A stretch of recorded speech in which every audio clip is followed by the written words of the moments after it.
Olá, povo de Deus, terça-feira da quinta semana do tempo comum, dia 9 de fevereiro de 2021. A nossa reflexão de hoje é a partir de Gênesis 1, de 20 até o capítulo 2, versículo 4, primeira parte A, e de Marcos 7, de 1 a 3. Continuamos hoje com a narrativa da criação. Prestemos atenção de que nosso relato não fala de sono do homem, de retirada de costela, de Adão e Eva, nada disso. Aqui, o homem e a mulher são criados ao mesmo tempo. E o verbo da criação está no plural. Façamos, indicando já a presença da Trindade Santa no ato criador.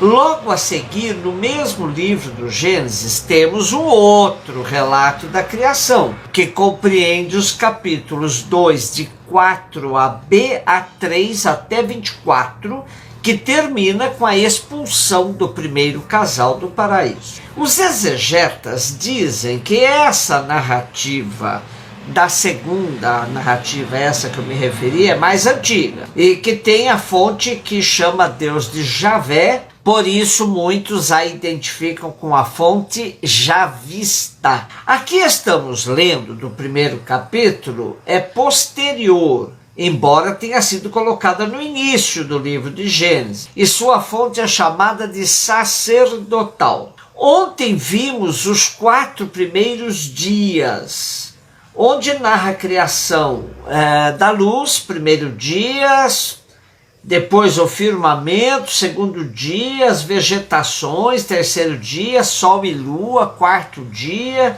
Hoje temos a vida de pássaros e seres vivos do mar, quinto dia, e todos os animais, dentre eles o ser humano, homem e mulher, no sexto dia. Façamos o ser humano à nossa imagem e segundo nossa semelhança. Segundo uma tradição dos primeiros padres orientais da igreja, somos de fato criados à imagem de Deus, cuja espécie mais perfeita é Jesus, pura imagem de Deus Pai. Porém, ser semelhante está ao nosso encargo. Assim, todos trazemos em nós a imagem divina. Mas, para sermos também semelhantes, precisamos assumir o ensinamento de Jesus, seguir seus passos, pois somente Ele é a verdadeira imagem do Deus invisível.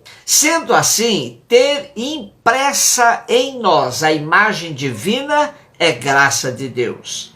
Sermos semelhantes a Ele é nossa tarefa. Para isso, conhecer Jesus, imagem do Deus invisível, é fundamental. Santo Irineu, no seu texto Contra as Heresias, faz uma bela síntese. Diz ele: com efeito, se a manifestação de Deus através da criação dá a vida a todos os seres da terra, muito mais a manifestação do Pai por meio do Verbo dá a vida a todos os que veem a Deus. E nosso texto de hoje termina a primeira narrativa da criação dizendo que no sétimo dia, depois de tudo criado e comprovado que tudo era bom, Deus descansou. Assim fica consagrado o dia do descanso para todas as criaturas. Deus abençoou o sétimo dia e o consagrou, porque nesse dia descansou de toda a sua obra criadora. Se até Deus descansou de sua obra criadora,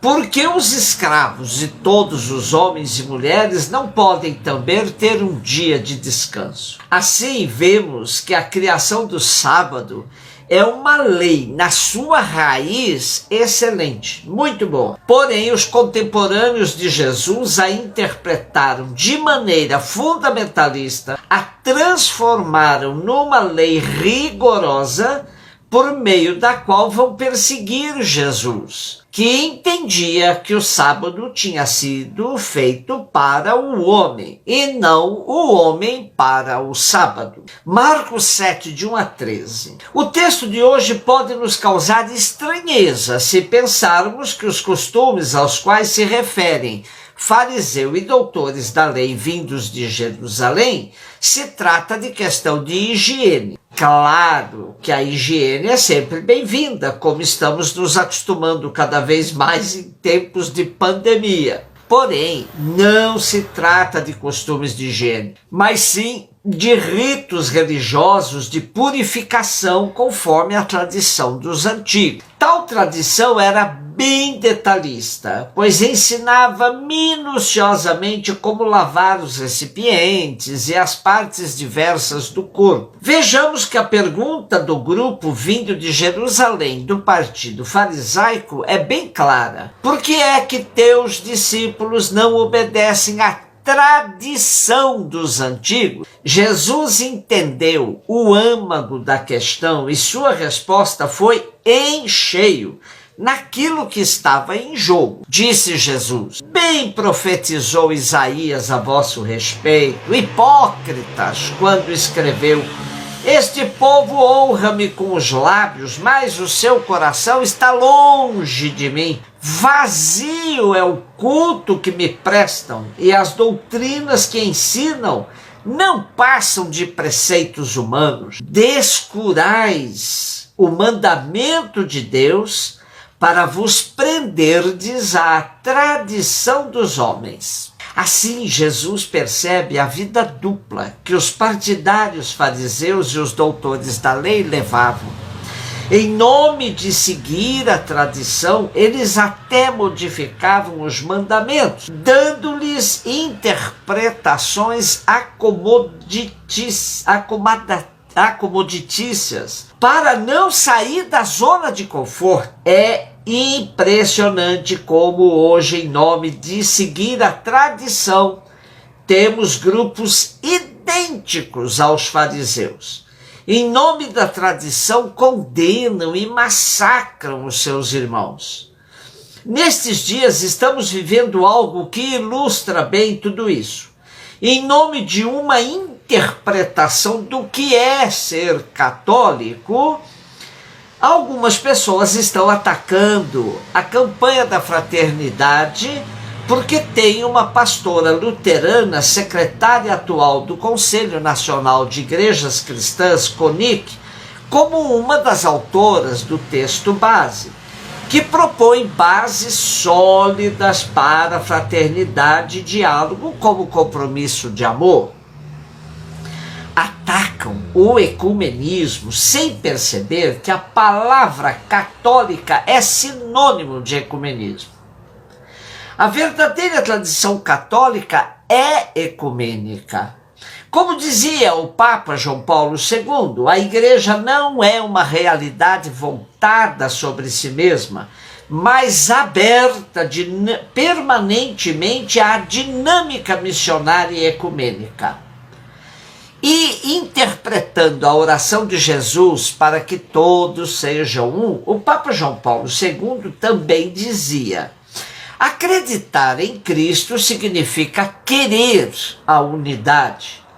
Querer a unidade significa querer a igreja. Querer a igreja significa querer a comunhão de graça que corresponde ao desígnio do Pai desde toda a eternidade. E Jesus ainda deu um outro exemplo aos fariseus e doutores da lei sobre a hipocrisia deles em falar de tradição, mas não respeitar os mandamentos. Disse Jesus: anulais a vosso bel prazer o mandamento de Deus para observardes a vossa tradição. Pois Moisés disse: honra teu pai e tua mãe. E ainda: quem amaldiçoar o pai e a mãe seja punido de morte. Vós, porém, dizeis: se alguém afirmar ao pai ou à mãe, declaro corbã, isto é, oferta ao Senhor, aquilo que poderias receber de mim, nada mais lhe deixas fazer por seu pai e por sua mãe, anulando a palavra de Deus com a tradição que tem de transmitido. E fazeis muitas outras coisas do mesmo gênero, disse Jesus.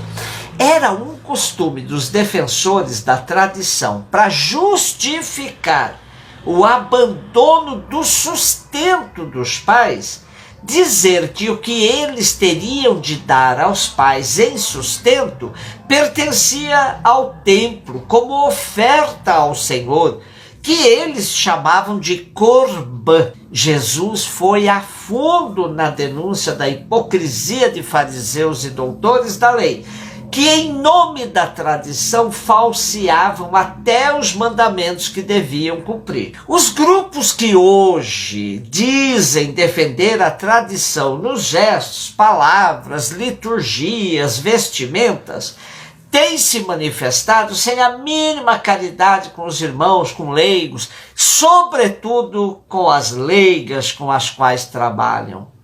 Jesus nos ensina que nenhuma tradição está acima do mandamento do amor a Deus e aos irmãos e irmãs. Um beijo no seu coração.